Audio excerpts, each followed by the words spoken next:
As I said, Liberal MP Nicolle Flint, she's fired up at the ABC, accusing Annabel Crabb's new documentary series about women in politics of blatantly misrepresenting Conservatives. I'm delighted to say she joins me now to discuss. Nicolle, thank you for your time on a Friday night. I sat through one episode of this series. You sat through all four. It paints a very negative picture of Parliament. Are things as bad for women in Parliament as they suggested? You've lived the experience and you're still living it. Well, good evening, Cory. And I'm just wondering if we start calling our weekly chats the ABC misrepresenting the Liberal Party or Conservative Australians, because goodness me, it's just extraordinary what they've done in this program. It's not journalism, it's pure opinion.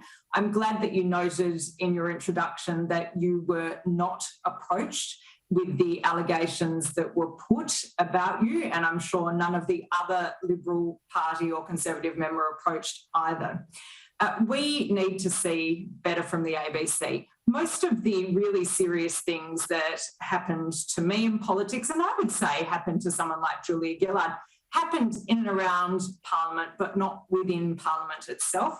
So much of the information that they present in this program is also quite historic. So, as usual, the ABC is trying to apply our current modern standards to things that may have happened 20, 30, 40, 50, 100 years ago, which I just think is completely disingenuous. And all of this doesn't do women any favours when we're trying to deal with the very real issues of women's safety in and around politics, which I'm sure your viewers at home know that I've talked about a lot and I'm really passionate about.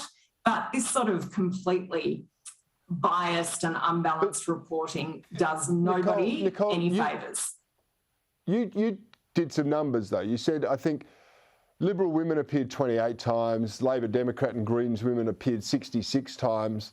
The National Party women didn't appear at all. And the only thing we saw was targeting of Liberal Prime Ministers, Liberal Ministers, Liberal backbenchers. There was no discussion about some of the reputed behaviour of people like Kevin Rudd or Bill Shorten or anyone else who's been, subject to these sorts of allegations. I mean, there is a Facebook group about aggrieved Labor staffers, remember. Where was that in this program? Oh, precisely, Cory. I remain extremely concerned about the safety of female Labor staffers. They set up a Facebook group, for goodness sake, making some extremely serious allegations or reporting extremely serious allegations about sexism, sexist abuse, assaults, dangerous behaviour by current and former sitting Labor MPs. But you go to a really important point, which is Liberal women are massively underrepresented in this program. And the ones that they did find to speak to strangely come from the left of the party. The only Conservative Liberal woman in this show is Bronwyn Bishop, and she does a very fine job of holding up the Liberal Party Conservative cause for women like me in the party. You know, Bronwyn is all about merit, reward for effort, having a go. What about this, though? Nicolle, what about this? I mean, Tony Abbott, who had a female chief of staff, had a lot of women working in his office, was accused of being a misogynist, I think, by Amanda Vanstone. We've got a grab here. Let's just have a listen. Abbott is probably a misogynist. He's not sort of a new age man, let's put it that way. Now, as you point out, they were all Liberal wets apart from Bronwyn Bishop, so there's no real surprises about their loathing of Conservatives, but it's just simply not fair, is it? No, not at all. And I was completely appalled by former Senator Vanstone, former Cabinet Minister, who was given the great privilege of representing the state of South Australia thanks to the Liberal Party, unload in such a terrible way on former Prime Minister Abbott. And I expressed my frustration in my opinion piece, as people would have seen, but I am so sick of seeing these constant attacks on Liberal Party men. This program is just the latest example. Now, what I really want to see from the ABC, and we know we won't, Cory, and that's why I've encouraged everyone to jump online, if you're watching this tonight, don't even bother watching Ms. Representative if you haven't watched it. Just jump online and say, ABC, this isn't good enough. We give you $1 billion of our taxpayers' money every single year, and your charter requires you to provide balanced and unbiased reporting. That means you can't run a program, not just one program, but a series attacking and demonising Liberal Party men. The only Labor Party bloke that appears is Anthony Albanese for the great crime of wearing a bad tie. It's just not good enough.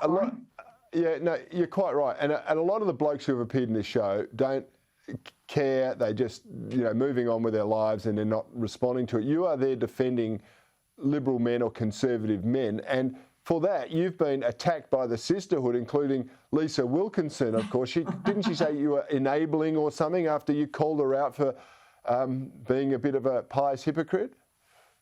Oh, she did. She accused me of enabling all of these terrible Liberal Party men that I'm surrounded by. Cory, I wouldn't have had the great privilege of being the member for Boothby were it not for wonderful blokes like you, who gave me amazing support, Tony Passon, Nick Cater, Dr. Andrew Southcott, who encouraged me to run. You know who one of the first people on the phone was when I announced I was retiring? Was Tony Abbott saying, Nick, are you okay? Is there anything I can do to support you? So I'm just so sick of seeing these such unfair attacks on the Liberal Party, but also blokes as well, Cory. It's just not good enough. Yeah, you're right. It's not good enough, and I think people have to call this stuff out when it's wrong. I just think that it's unfair because basically hung, drawn, and quartered in the court of the ABC public opinion, and there's no way to get back. But Nicolle Flint, you are someone who's not taking it lying down. You are sticking up for people and doing the right thing, and I compliment you on it. So congratulations. Thanks for joining me on Bernardi tonight. I really appreciate it. Thanks for having me, Cory.